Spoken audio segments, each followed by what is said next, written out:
Sup, welcome to this presentation on sports development. As you can tell by my lovely board behind me, I know what you're thinking. Yes, that is a lightning trim I've got. Don't let it distract you from my dashing good looks. So before we get into the presentation, which I assume you've clicked on at the moment, let's talk about the board behind me. We're going to run through a quick couple of things. So if I jump out of frame here, my phone's in a bit of a weird place as I'm recording this. What we got? We've got sport development. We got a netball here. Netball might be included, might not be. See how it goes.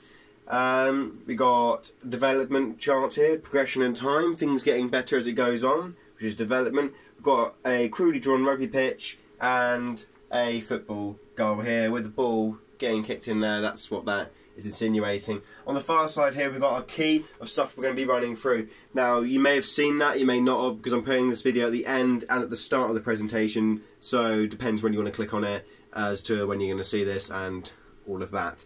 So we'll begin with on to the first one, which is the sport continuum. This is essentially what we're working with for the entire thing. It's a chart that talks about all the levels up in the sporting world, starting from foundation, which is learning the most basics of skills. Then going out to participation, which is when you're taking part, as the name would imply. So that's the sort of thing of like going to a club after you've learnt the fundamentals of the sport. Next we go up to performance, which is like really taking it to the next level, sort of academies, and you get the sort of examples of it later on and you get the impression of what I'm going for, or what the thing stands for. So like for rugby example, it would be sort of county to academy sort of levels. Some academies taking you up higher into the excellence stage, which for most things is going to be competing at an international level. So for England, you can compete for other countries as well, but some of them we know aren't quite as good as others, i.e. if you're Italian and you're playing for Italy rugby, it's not quite the same excellent level as England, but still it's international, so technically it comes under the same sort of bracket. Moving on, we're going to start off with rugby. I'm going to run through the plans of development that the RFU have set up in order to boost development. From the slides you can see we've got 3 examples here. We've got the Inner Warrior campaign, county system and public schoolboy rugby. Obviously you can read about them of what I've put down for each one, talking about all the different parts and to each of them. The county system is just basically talking about how you can go from the foundation all the way along the pyramid, working your way up through the different stages to get to the excellence and being the best person, the best version of you can be in the sport. The Inner Warrior is a campaign that was set up by the RFU to try and get women more involved in rugby, playing it more often, getting bits and pieces done, seeing what's happening, and getting them to learn not only the most fundamental of the skills, but then sort of encourage them to join into a club.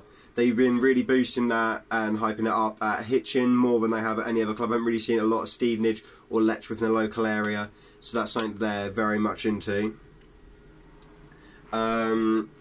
Next, the public schoolboy rugby. Now, you may think that must be sort of like on the same as county rugby, because the county I have put down about learning the fundamental skills in your curriculum at school. But it is a kind of different kettle of fish, because most public schools are a lot better than clubs, because they take it a lot more seriously. Club level rugby has got coaches that are teachers, as opposed to the public school, which are going to have paid, not teachers. They've got people that are parents, dads, what I meant to say. Whereas public school will have teachers, people that are professional and are actually paid coaches, so therefore the quality of player that they're going to be churning out through their system is therefore going to be a little bit better. Excuse me, use the example of Tyrese Johnson-Fisher, who's a very early developer. He worked his way out through the system, going from not really knowing the sport, captaining his side, and now being involved in the NFL, which is obviously, there's a lot of money in that department. So let's go back to the key. We've completed the first bit, we completed rugby. We're on to netball. Here we are for netball. I did get so much on here because obviously, you know, it's not really something that's specialised in, but I was able to get a bit of information out talking about the school progression and everything that's kind of going on there. It's sort of the same as the other ones. I don't really want to constantly be beating you over the head with a stick, going on about the same thing. Sort of want to progress and talk about what's happening next. So it is literally the same, just working through it, but there's not as many people involved because netball and girls sports don't see as much competition or participation levels as men, as we will kind of discuss later on, as you can see on the comparison, and just in general with social and cultural sort of standards that women tend to not really be as sporty as men. Next up, we're on to football, which means I'm going to quickly grab the pen I've dropped and I'm going to mark off netball from our list.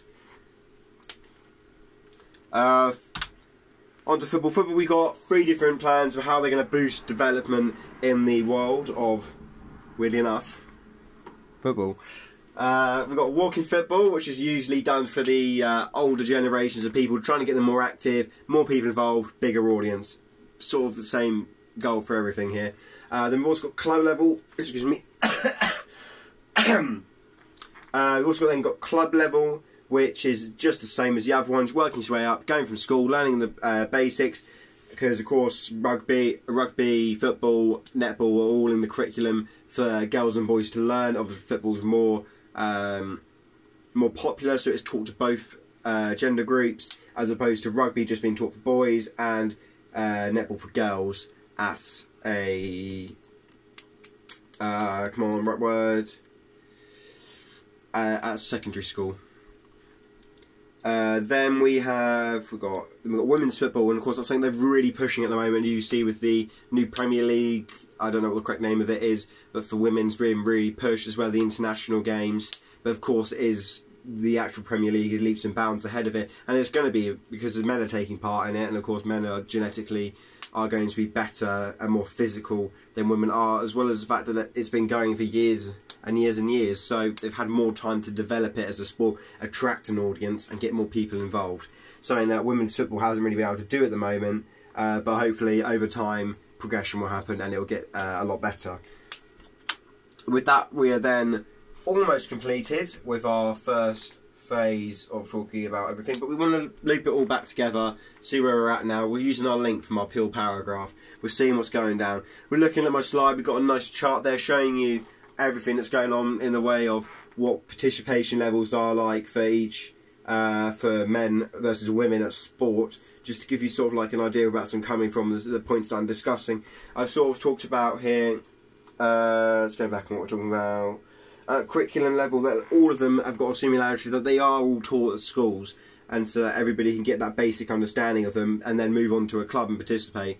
So they're sort of trying to establish it from a very young age. Hey, this is a sport, you want to get involved, here's the connection as well, seeming that places, for example, the Priory School have Hitchin Rugby Club come there, and they take all of their sessions and will then try and draft people into joining the club to boost their numbers up and get more people playing rugby. Next was differences, which would basically just be that the levels and stuff that it requires for somebody to reach excellence in different sports. Netball is obviously easier because it doesn't have as many steps. There's not many people involved. Whereas if you think about football, how many people are trying to be Premier League footballers? Quite a few. The same with rugby. They're just more popular. They've got more people doing them. It's going to require more stages to sort of filter through what is the best. So you have 1,000 people. Put them in my thing. Shake, shake, shake, shake. Counting system, wherever. Saracens. Oh, wow, we've got the perfect blend of people here. We've managed to get through them all. And then we've got another differences as far as, like I said earlier, about the women and boys being segregated on rugby and netball. They're only been offered for the 2 of them, whereas football is offered for both of them, which again is down to popularity and the way that things have gone over the last couple hundred years. We're done with the comparison now. I'm going to talk about barriers. Oh boy. Appropriately, I picked a picture of the Berlin Wall falling down, because we're here to break down barriers, guys. Come on, it's working together. We're a problem solver, not problem maker. Okay. So first of all, I'm not going to run through the points because pretty much they're all the same for all of them, but with slight variation and differences, and I will try and cover that when I'm talking about them now. The first one, what did I write down? We have got women, and talk about all the different things that's going on with them. Obviously, economic is the same for all of them pretty much, but with different variations. A lot of money is going to be going more into individual sports. I use fencing for an example because you need a bit of equipment for that. It doesn't come cheap. You need to spend cash on that, and some people just can't do that. You may have a real passion to take on something, but you can't do it because of your financial status, which is very annoying. But they are setting up ways to financially support people that want to get involved in sports, which is a very good thing to do. Also, we've got culture, which obviously in some religions, such as Islam, they want men and women to sort of be a bit more segregated. Man, macho, he out there doing his work, and very sporty and athletic and masculine, whereas they want women to be at home doing whatever, not really going out. So yeah, a bit like that. And then what would we do lastly? We have got, oh, I've said it completely in the wrong order. Social, that some women can be very intimidated by the idea of being in a very masculine environment, and they won't really want to take part. So on to the next one. The youth is going to be pretty much the same, but the fact is, economically, they're not going to have the money, so they don't work, they don't do anything like that, so they won't be able to pay to go and do stuff. They have to rely on their parents. If their parents aren't doing the best jobs, then they're going to struggle for money as well, which isn't great. But they do have groups such as one-to-one sport, which run summer camps and go to places like, we did one in Watford, and we are, words, it was, who was it for? People that had to have free school meals, so obviously not in the best status with their money, so we're offering them free daycare and all of that to less advantaged people, so they get the same opportunities to take part in sport and get to meet new people. Other than that, it's basically the same as before, but like the religion context has changed to, if it's someone a follower of Christianity, they may not be available to play on a Sunday because they have a church service to attend. And there have been records of this happening all over the world of rugby with Tongan players and other Pacific Islanders that refuse to play on a Sunday because it's a holy day, and one that God said they should not work on. Lastly, we're going to roll into disability people. Now, we put here kind of socially and cultural people. It's people that aren't very acceptant of people with disabilities and would kind of go against them. Like, if you think of a top level athletes, they're very much, they have that mindset of to win. If they see someone that's kind of, obviously I'm like saying, not saying all people like this, and it's obviously a bit of a drastic case, if they would see someone like this in their way, they wouldn't really like it. Like, what's going on here, sort it out, don't like it, not going to support it. So real negative kind of attitude coming towards these sort of people, which creates a horrible environment to be in. It can really put somebody off sport, which is not what you want to do. You want to create a healthy environment that people have fun in and enjoy themselves. And of course we've got the money, and it will change again. It won't be the fact they can't get a job. It will be that maybe they require specialist equipment in order to do the sport that they're taking on. And all of that, because they may not, if they need to buy a specialised wheelchair, get this, get that. Most sports facilities may not have that. They may have to travel miles to go to a facility that can suit their needs. And with that, we're going to draw a close to barriers. As far as references come on, you can see I've got here. We're going from the RFU to England Netball, Sport England, UEFA and FIFA, all of their websites respectively. And that will therefore draw a close to my presentation. I hope you very much enjoyed it, or if you're watching on YouTube, hi. Yeah, I'll see you later.